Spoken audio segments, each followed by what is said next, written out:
No, thank you so much for joining us. What next as far as Nifty and the benchmarks are concerned? Hi, very good afternoon to you, Sonal and Mangalam. Well, as far as Nifty is concerned, definitely, it has made a lifetime high. In fact, it's trading well above the 18,000 mark now. So Sensex had made the history by clocking, 60,000 earlier, and now finally Nifty has achieved 18,000, and it's sustaining quite well above those levels. In fact, we have seen a good breakout coming in today's session, Sonal, about the levels of 17,950 now, and we are targeting around 18,150 on the immediate basis in the short term. So one can go long on index as far as Nifty is concerned with a stop loss of 17,950 and target 18,150.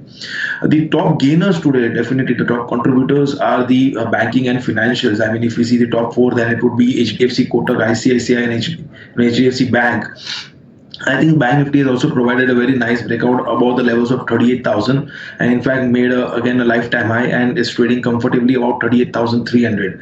The next target that's coming on Bank Nifty would be 39,000 now from here on, Sonal. So one can target 39,000 on Bank Nifty and one can go long on that as well, placing a stop loss at 37,900. So it's a fair or a decent 1:2 risk reward on Bank Nifty as well.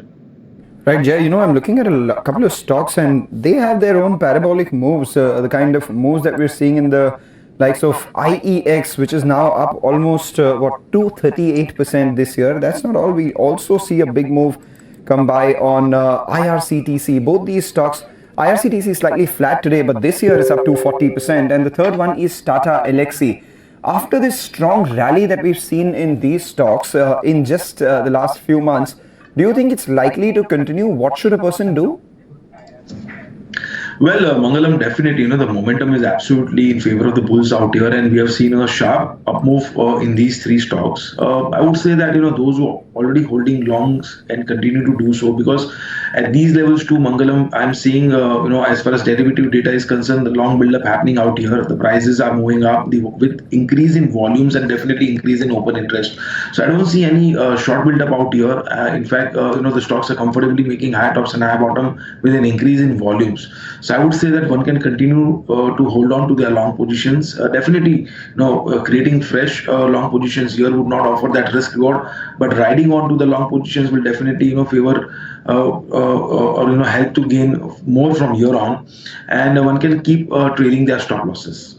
Okay, all right, Jay. Thank you so much for joining us and getting us a technical check on the markets. You have some of your own picks as well, right, Jay?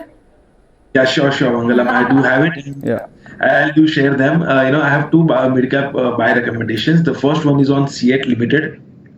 Now, CEAT, seems to have formed a nice double bottom pattern based on the line chart, and I think the way the stock has taken a good support at its 200 DEMA with a positive divergence in its momentum indicators, I think CEAT is likely to inch towards the levels of 1570 to 1700 levels. So one can target 1570 to 1700, and one can place a stop loss at 1320. So it's offering a good risk reward as far as on the buy side is concerned. And second buy recommendation is on Finolex Cables. That's trading at around 500 currently. One can target around 600 to 650. These are the two targets on the upside. One can place a stop loss at 450. So here too we have a good risk reward of almost 1:2 to 1:3. So CEAT and Finolex Cables, these are the two mid-cap buy recommendations.